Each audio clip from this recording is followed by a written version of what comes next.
Ganti lah, kecekel, sedurung kecekel ya nggak bakalan diganti. Ganti Pak ini Pak. Saya jamin bakalan diganti.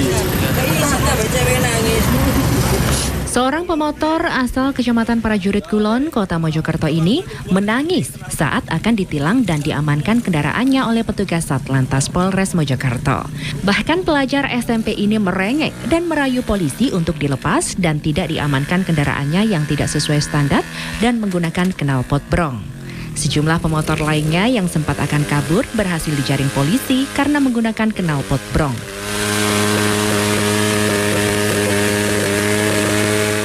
Dua pemotor langsung dihukum diminta jongkok dekat knalpot dan polisi menggeber-geberkan gas motor tersebut.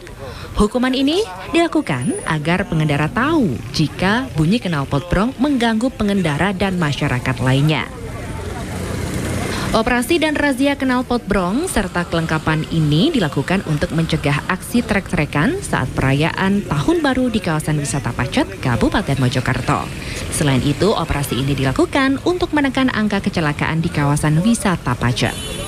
Dari hasil operasi di kawasan wisata Pacet, petugas menindak 20 sepeda motor tak sesuai standar dan menggunakan knalpot brong.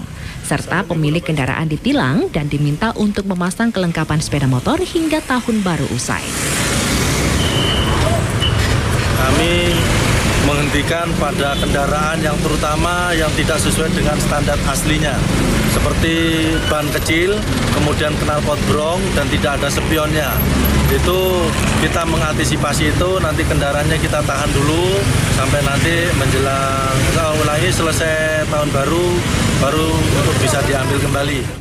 Banyaknya peristiwa laka lantas di kawasan wisata Pacet dengan Canggar Batu, petugas terus melakukan himbauan dengan memasang rambu-rambu sebagai tanda pengingat di sepanjang jalan agar seluruh pengendara lebih berhati-hati ketika melintas di jalur ekstrim agar tidak terjadi kecelakaan.